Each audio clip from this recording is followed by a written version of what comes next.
बिस्मिल्लाहिर्रहमानिर्रहीम, अस्सलाम वालेकुम। कभी सोचा आपने कि कब्रिस्तान में सोमवारों का हुजूम हो मुर्दे को दफन करने के लिए, लेकिन उनके साथ ही कुछ लोग वो भी खड़े हों जो हाथों में गुब्बारा लिए हों कि करीब में एक मेज़ पे एक केक रखा है, जैसे ही मुर्दा दफन होगा वैसे हम हैप्पी बर्थडे का गाना गाना शुरू कर देंगे। ऐसा हुआ कि 2017 में मई के महीने में मेरे एक दोस्त की वॉल पे एक छोटा सा मैसेज आया उनके दोस्त का, जिसमें इत्तला ये दी गई थी कि उनकी तबीयत काफ़ी ख़राब है। अगले दिन फिर इत्तला आई कि उनकी तबीयत बहुत बिगड़ चुकी है, वो वेंटिलेटर पर चले गए हैं और उनकी बेटी का इंतज़ार हो रहा है कि दुबई से आए तो उनको वेंटिलेटर से हट जाए। और तीसरे दिन इत्तला ये आई थी कि उनका इंतकाल हो गया है।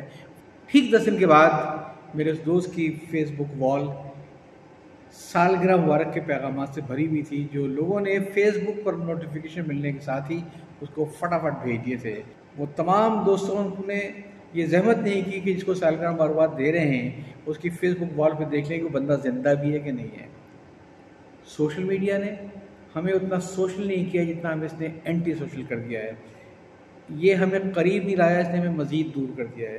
पहले ऐसे मौके पर हम लोग आपस में मिल लिया करते थे, उसमें अपनायत होती थी। जिसको आपने ज़िंदगी में कभी भी मुबारकबाद नहीं दी है सालगिरह की, उसको आप फेसबुक पे क्यों मुबारकबाद दे रहे हैं? ये सोशल मीडिया से फासले घटाने चाहिए, बढ़ाने नहीं चाहिए। इजाज़त चाहता हूँ। अल्लाह हाफ़िज़।